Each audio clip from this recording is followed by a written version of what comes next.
Good day po mga idol. Meron po tayong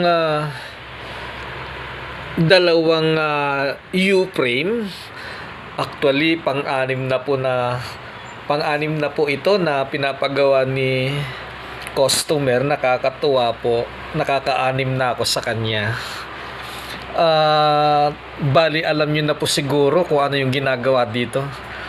Magmula dyan sa dulo na yan hanggang dito sa dulo na to, yung total length niya, yung actual na total length niya dapat mabawasan ng 3 inches.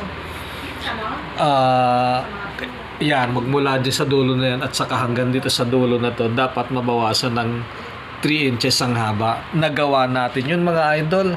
Ito po yung mga pinutol o ibig sabihin pinutol natin, pagkatapos kinortehan natin uli ang dulo para maging ganyan, para may balik uli ang mga mechanism. Ayan po ang mga mechanism niya mga idol. Kaya po nakakatuwa dahil nakaka-anim na po ako kay customer ng ganito. Yun lang po. Salamat. Bye-bye.